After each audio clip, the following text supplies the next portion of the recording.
Sa darating na November 11, 2023 ay nakatakdang magsagupa ang dalawa nating pambato sa Super Flyweight Division na sina KJ Cataraha at JR Raquinel.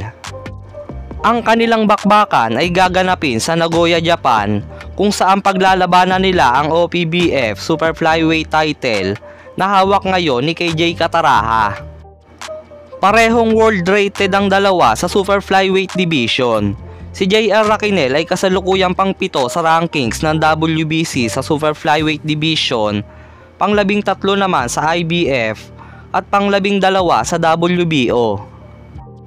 Habang si KJ Cataraha naman ay kasalukuyang pang-9 sa rankings ng WBA sa Super Flyweight Division, pang-12 naman sa IBF at pang-8 sa WBO. Kaya naman asahan natin na ang mananalo sa bakbakan ng dalawa nating kababayan ay mas lalong tataas ang ranking o mas lalong mapapalapit sa isang world title fight.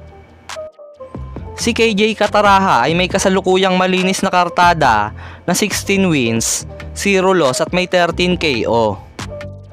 Habang si JR Raquinel naman ay may kasalukuyang kartadang 15 wins, 2 losses, 1 draw at may 12 KO.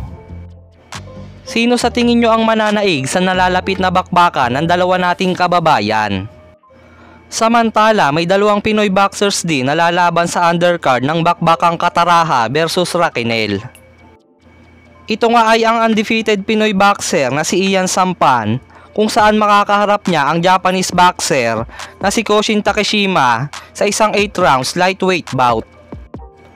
Habang si Esnet Domingo naman ay kakaharapin ng Japanese boxer na si Keisuke Iwasaki para sa isang 8 round super flyweight bout. Ito ang ikatlong sunod na laban ni Esnet Domingo sa Japan at sa kasalukuyan ay hindi pa ito natatalo sa Japan.